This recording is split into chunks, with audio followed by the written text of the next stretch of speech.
generasi Z yang saya cintai itu harus memiliki tujuan yang jelas dan spesifik. Ya. Supaya tidak kemana-mana orientasi anak-anak kita tadi karena dia tidak biasa atau tidak sabaran, maka dia harus terbiasa membuat target atau tujuan yang jelas.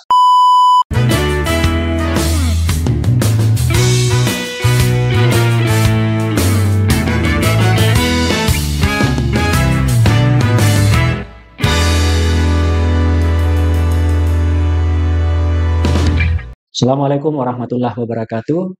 Sahabat perspektif dimanapun Anda berada, kami ucapkan selamat datang kembali di podcast Hasnawi Haris Perspektif. Pada episode kali ini, kami akan berbagi perspektif, berbincang tentang satu generasi yang saat ini menjadi generasi yang jumlahnya, populasinya cukup banyak, tidak hanya di Indonesia tetapi secara global. Generasi apa itu adalah Gen Z. Nah, yang akan menjadi narasumber kita seperti biasa Profesor Hasnawi Haris. Beliau adalah guru besar di Fakultas Ilmu Sosial dan Hukum Universitas Negeri Makassar dan juga sebagai Ketua PGRI Provinsi Sulawesi Selatan. Prof, Gen Z ini selalu menarik untuk dibicarakan dari ragam perspektif. Iya. Tentu ada banyak yang bertanya-tanya sebetulnya Gen Z itu siapa, kemudian bagaimana karakteristiknya, apa yang membedakan ia dengan generasi yang lain. Inilah yang barangkali ke depan kita akan elaborasi, Prof. Iya. Prof, kalau mau mengenali dengan mudah Gen Z itu sebetulnya bagaimana mendeskripsikannya seorang Gen Z? Iya. Baik Pak Ari, terima kasih. Assalamualaikum warahmatullahi wabarakatuh. Waalaikumsalam. Sahabat perspektif. Ya, perbincangan tentang generasi Z atau Gen Z ini memang tidak ada habisnya. Kenapa? Karena ini sebenarnya penamaan yang menjadi momentum yang sangat luar biasa. Karena kalau kita bicara generasi emas, itu dimulai dari Gen Z. Nah, kalau secara tipologi umur, banyak orang berpendapat bahwa Gen Z itu adalah anak-anak yang lahir dari 1997, ada yang menyebut juga 96, sampai 2012 atau 2011 atau 2010, ada juga menyebutnya itu. Jadi kalau kita bicara tipologi Gen Z, nah kita bisa ukur anak-anak kita yang sekarang anak 96, yang lahir 96 atau 97 berarti sekitar 20 tahun lebih, menghampiri 30 umurnya ya. Ya, menghampiri 30, 28, sehingga ya generasi emas inilah yang nanti menentukan. Nah, di antara generasi ini memang ya kita Pak Ari, topik yang selalu jadi paradoks adalah di satu sisi generasi Z ini sebenarnya punya potensi, harapan besar. Tapi di sisi lain banyak yang kritik. Ini sebenarnya Gen Z ini generasi pemalas. Nah, jadi kalau ditanyakan apa karakteristiknya, kalau dibandingkan dengan generasi sebelumnya, Pak Ari, ya ada beberapa saya kira. Pertama, yang kita sebut anak-anak yang generasi Z itu atau Gen Z itu adalah anak-anak yang memang lahir dan tumbuh di era digital, di era internet. Kalau anak-anak yang hanya tumbuh di era digital, belum lahir, itu dia generasi transisi. Ya boleh jadi dia generasi milenial atau generasi X misalnya, atau generasi E misalnya, atau generasi yang ya kolonial katakanlah begitu. Nah, itu yang membedakan. Jadi anak-anak kita ini yang generasi Z itu memang momentumnya sangat pas. Dia lahir dan ketika teknologi sudah ada. Tidak sama seperti saya. Ini transisi misalnya, ya teknologi waktu itu masih terbatas, tapi hari ini kita harus mengenali, kita harus berteman dengan kemajuan teknologi di era digital. Itu satu. Yang kedua, memang generasi Z ini Pak Ari, ya sejak kecil dia akrab dengan dunia digital. Jadi Ya, kalau kita dulu kan mainnya main di sawah, katakanlah seperti itu. Ya.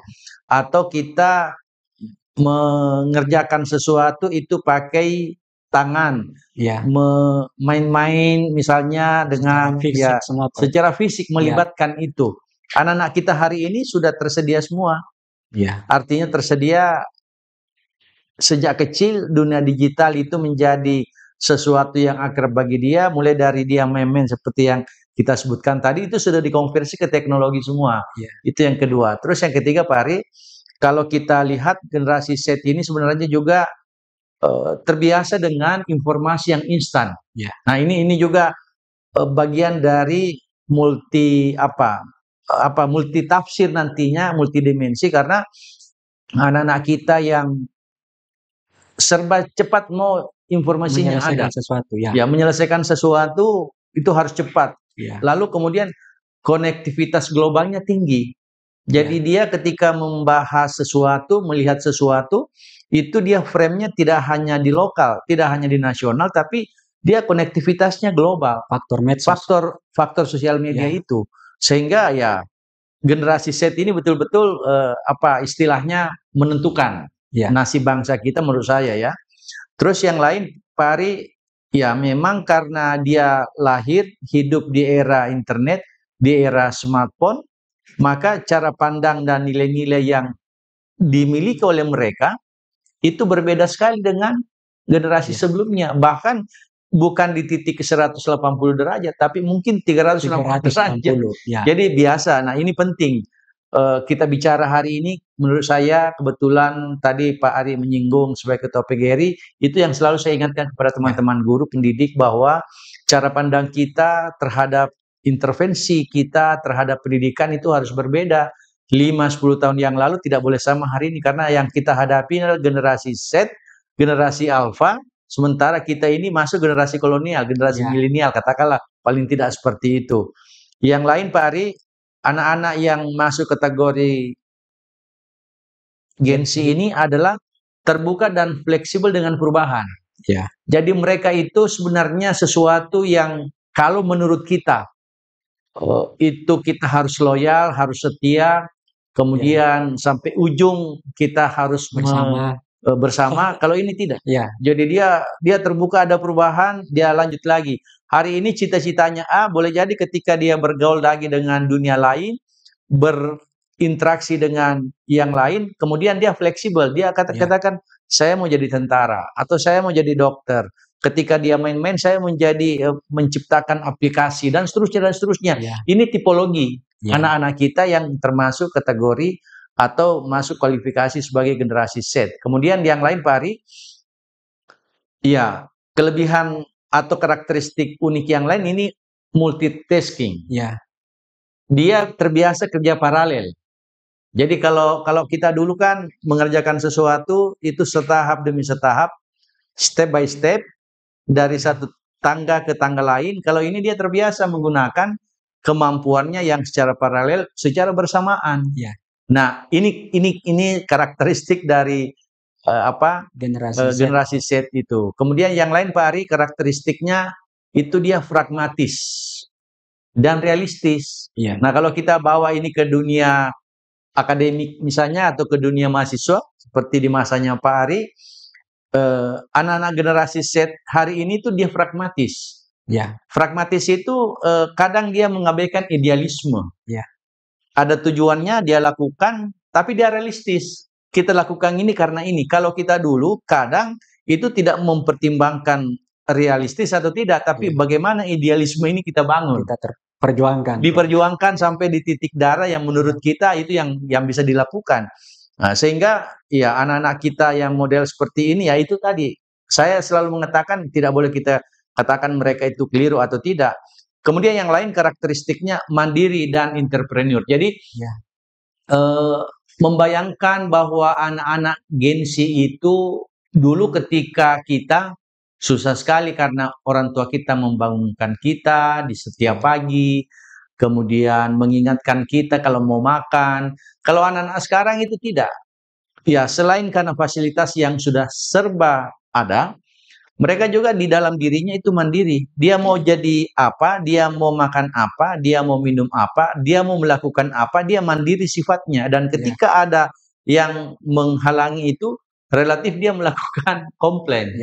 Ya, jadi tapi dia juga sebenarnya entrepreneur. Nah, ini salah satu kelebihan. Terus terang, ini kelebihan dari anak-anak Gen Z, itu menjadikan dunia bisnis itu sebagai sebuah perilaku yang ya bisa kita lihat ya di banyak tempat ada anak-anak gengsi itu ya dia tidak gengsi. Ya, bukan generasi Z ya, dia tidak gengsi untuk menjual makanan, jual kopi dan seterusnya. Dan boleh kita lihat anak-anak gengsi hari ini itu banyak sekali di beberapa tempat itu menjual karena dia memiliki jiwa entrepreneur itu tadi. Kemudian yang lain yang terakhir Pak Ari, kita juga bisa melihat bahwa salah satu karakteristik anak-anak Gen Z itu adalah dominan cara berkomunikasinya itu lewat sosial media. Nah, ini berbeda. Kalau biasa kita tipologi ya, kita bicara tipologi santai. Kalau anak-anak zaman sekarang itu kan main scroll informasi, dia lihat TikTok, dia lihat Instagram. Tapi kalau generasi seperti saya atau mungkin sebelumnya itu mainnya Facebook, mainnya Twitter, mainnya yang dunianya ada. Itu sebenarnya tipologi yang menurut saya memang jadi karakteristik anak-anak kita. Anak-anak Gen Z, Prof. Jadi luar biasa bahwa Gen Z itu punya tipologi, punya karakteristik yang memang sangat berbeda, Prof. Dengan generasi saya misalnya yang Y, Prof, yang milenial, generasi Prof barangkali lebih berbeda lagi. Tentu dengan karakteristik ini kita tahu semua generasi kan pasti ada plus minus, ada kelebihan kekurangannya, Prof. Kalau Gen Z itu kalau seandainya kita potret di bagian mana itu kelebihan dan di bagian mana itu adalah kelemahan atau kekurangannya, Prof. Iya, betul. Jadi Pak Ari, ya setiap tipologi generasi itu kan pasti ada karakteristiknya, ada kelebihan dan kekurangan. Ya, kalau boleh menyebut beberapa saja ya, terkait dengan kelebihan generasi Z itu atau Gen Z itu, pertama, dia sebenarnya menjadi pendorong inovasi teknologi. Jadi dia karena senang mencoba, dia sudah lahir dan hidup di era digital, maka sesungguhnya ya mereka itu terpancing untuk melakukan banyak hal dengan banyak inovasi untuk sampai pada titik oh ini bagus ini coba ini bagus misalnya. Jadi ibarat kalau misalnya jenis handphone dia berseri, dia berseri sehingga ketika seri itu dia anggap tidak lagi layak, dia berpikir lagi ada seri berikutnya yang mewakili kira-kira dunia pada saat itu. Itu yang pertama, Pak Ari. Terus yang kedua, ya salah satu kelebihan dari anak-anak Gen Z ini sebenarnya ini yang saya jujur banyak melakukan riset sederhana karena anak-anak yang termasuk kategori Gen Z itu kelebihannya dia rata-rata jadi aktivis sosial dan lingkungan. Ya di satu sisi tadi mereka kadang kita abai begitu, dia tidak memiliki etika yang menurut standar anak-anak atau generasi yang lain itu tidak sama, tapi justru di titik ini kelebihannya itu dia rata-rata peduli, punya empati juga. Punya empati juga. Jadi isu lingkungan, isu sosial isu sosial yang lain juga bisa seperti itu. Kemudian kelebihan yang lain karena sekali lagi dipengaruhi oleh kultur teknologi, maka dia sebenarnya menjadi ketika dia bekerja di suatu tempat, dia menjadi agen perubahan di tempat kerjanya. Jadi mereka yang seperti ini tidak tinggal diam dan ketika kita beri ruang, maka dia bisa memberikan pengaruh besar terhadap lingkungan kerjanya. Terus yang keempat, Pak Ari, ya ada hubungannya dengan karakteristiknya tadi, dia pembawa pembawa perspektif global. Kalau yang tadi ada konektivitas globalnya, kalau ini perspektif globalnya itu ketika dia di satu tempat dia bawa. Kenapa? Karena dia sudah bergaul. Apalagi kita tahu hari ini tidak hanya mereka sebenarnya. Kita sendiri yang generasi X atau generasi milenial atau mungkin generasi sebelumnya itu kan perspektif global kita juga sudah relatif juga sudah relatif cukup juga terbangun juga karena ya teknologi yang menyiapkan. Nah, itu kelebihan. Iya. Nah, kelemahannya ada. Inilah yang kadang muncul isu anak-anak Gen Z itu Gen Z. pemalas, tidak bertanggung jawab, Ya. mager, malas Ya. gerak, dan seterusnya.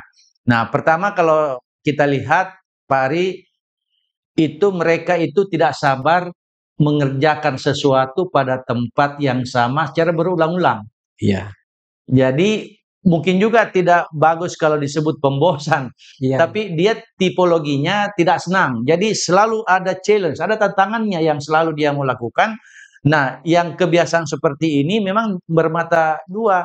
Pertama, dia boleh jadi dia punya keinginan pindah, atau tidak punya keinginan pindah tapi dia dipindahkan Ya. di tempat kerjanya, karena itu Ya. tadi kelemahan bahwa mereka itu senang tidak sabar mengerjakan sesuatu secara paralel yang berulang-ulang. Ya. Kemudian ya kelemahan yang lain adalah kalau tidak mampu dikendalikan, tidak mampu dikontrol, mereka ini terjajah oleh teknologi.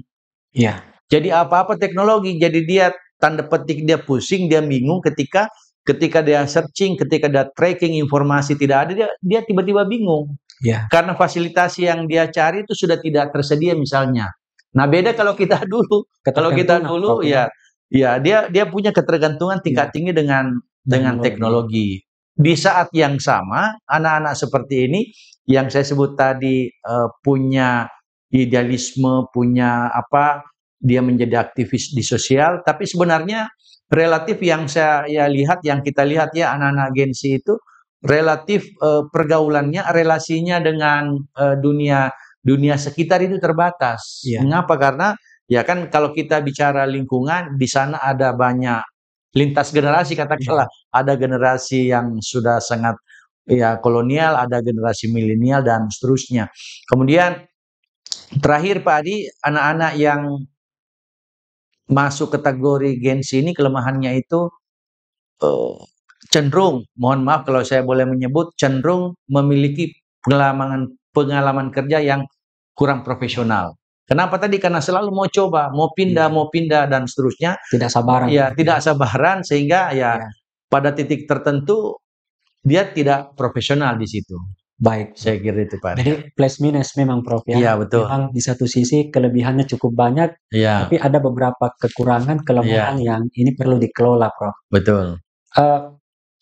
Di era teknologi seperti sekarang ini Prof, tentu Gen Z ini punya tantangan Prof. Iya. Ya tadi yang Prof sebut misalnya dicap atau di stigma pemalas. Iya. Ini tentu bisa menjadi problem kalau tantangan ini tidak dijawab secara baik, Prof. Iya. Apa saja tantangannya itu, Prof, yang paling tidak harus kita klaster bahwa tantangan inilah yang harus dijawab, diatasi agar apa yang tadi stigma tadi itu tidak bisa atau bisa diatasi, Prof. Iya. Jadi tadi sudah saya sebutkan Pak Ari tentang kira-kira apa kelemahan dari anak-anak kita yang masuk kategori Gen Z ini. Ya, memang tantangannya adalah bagaimana tekanan mental dan kecemasan anak-anak Gen Z ini mereka harus kendalikan. Iya. Pengalaman yang kita lihat, yang kita potret anak-anak kita itu, ya dari sisi mentalnya sebenarnya kadang dia tidak mampu hadapi. Dan ketika tidak mampu hadapi tantangan itu, kadang menjadi negatif. Ya, beda kalau generasi sebelumnya. Ya, karena kita berjuang, memang bekerja keras, melakukan gagal dengan tidak tersedia teknologi misalnya, itu menjadi kita menjadi mampu survive, Prof. Ya. Mampu survive. Kalau anak-anak yang sekarang dengan teknologi yang ada tadi itu, tiba-tiba tekanan mentalnya muncul, tiba-tiba kecemasannya muncul karena itu tadi keinginan dia untuk mendapatkan sesuatu, atau keinginan atau harapan dia untuk memperoleh sesuatu tidak dia peroleh. Iya. Nah, itu tantangan pertama menurut saya. Yang kedua, memang tantangan yang saya sebut tadi itu di sisi kelemahan. Tantangannya adalah bagaimana sebenarnya anak-anak kita ini mampu mengendalikan dirinya agar tidak tergantung betul pada teknologi.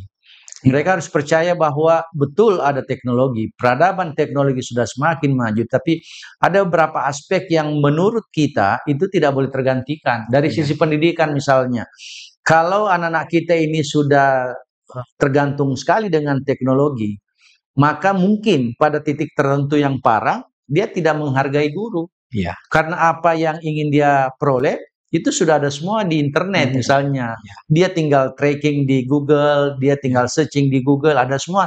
Apa yang disampaikan gurunya, dia bisa dapat duluan, dia temukan. Nah, kalau yang seperti ini tidak terkendali, itu bahaya. Nah, tantangan yang lain adalah dengan kita menyebut tadi kelemahan bahwa anak-anak kita yang tidak mampu kendalikan ini relatif kurang profesional di pekerjaannya, ini akan menjadi catatan tersendiri bagi pemilik perusahaan untuk kemudian kalau anak-anak agensi ini harus dipastikan dulu, karena persaingan dunia kerja itu kan persaingan produktivitas, dan ketika ada misalnya generasi Z dari satu pintu ke pintu lain, dari satu perusahaan ke perusahaan lain, berpindah setiap tahun, itu kan jadi problem misalnya bagi perusahaan itu.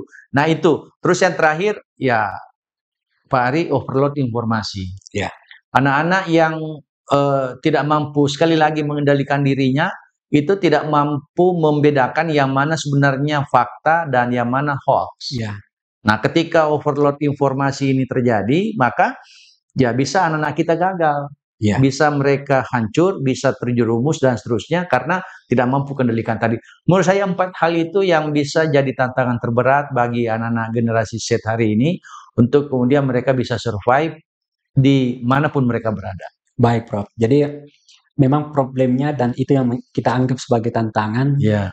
Ada 4 dan ini perlu dikelola, Prof. Iya. Prof, untuk itu barangkali kita perlu memberi edukasi. Ya. Kepada pemirsa kita, khususnya kita yakin bahwa boleh jadi ada Gen Z yang menyimak perbincangan kita, Prof. Kita perlu memberikan mereka perspektif edukasi sekaitan dengan topik yang hari ini kita bicarakan, bahwa Gen Z itu seringkali distigma pemalas, Prof. Bagaimana menjawabnya? Baik, Pak Ari. Saya kira ini yang menjadi topik utama kita sebenarnya. Apakah betul Gen Z itu generasi pemalas?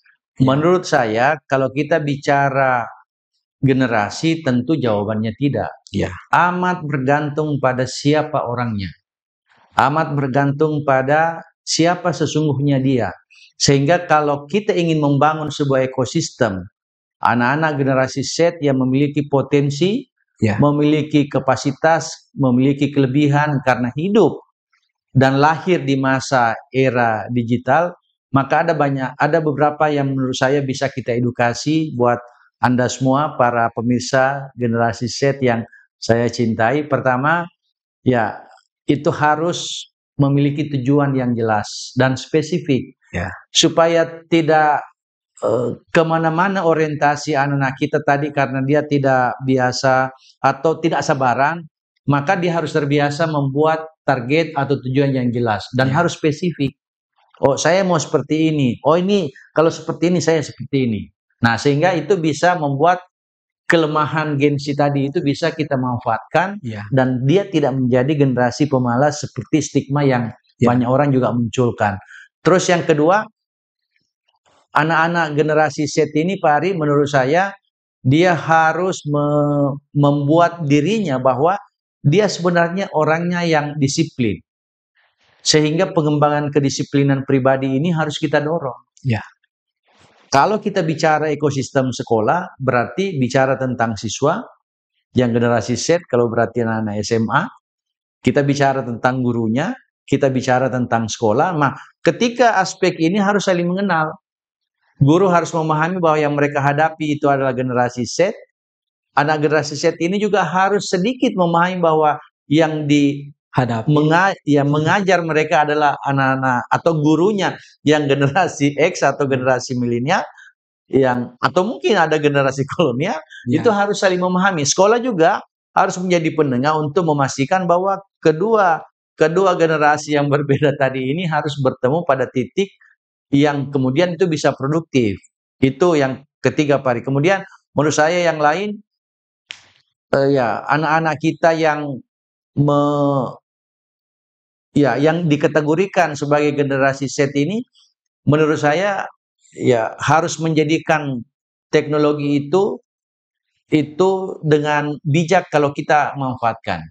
Yang saya sebut tadi, susah membedakan antara hoax dengan fakta, ya dia terbiasa, dia bijak menggunakan teknologi, menggunakan sosial media dengan baik. Dan yang terakhir, menurut saya Pak Ari, anak-anak yang masuk generasi Z ini, ya harapannya tentu ya kelemahan-kelemahan yang kita sebutkan tadi itu bisa ditutupi sehingga ketika masuk dunia kerja Anda tidak membawa stigma negatif, tapi Anda diterima karena memiliki potensi, memiliki prestasi, sehingga tidak melibatkan teman-temanmu yang generasi lain yang kemudian terlanjur stigmanya negatif. Karena menurut saya setiap orang pasti berbeda potensi, setiap orang itu punya kelebihan dan kekurangan, dan di saat Anda ingin menunjukkan bahwa harus menjadi seseorang di perusahaan itu, Anda harus tunjukkan kelebihannya. Saya kira itu, Pak Ari. Baik, Prof. Terima kasih, Prof, atas edukasi dan perspektifnya. Pemirsa Hasnawi Haris Perspektif, demikianlah perbincangan kami. Pahami lebih dalam, edukasi tanpa batas. Salam perspektif. Salam perspektif. Wassalamualaikum warahmatullahi wabarakatuh. Waalaikumsalam warahmatullahi wabarakatuh.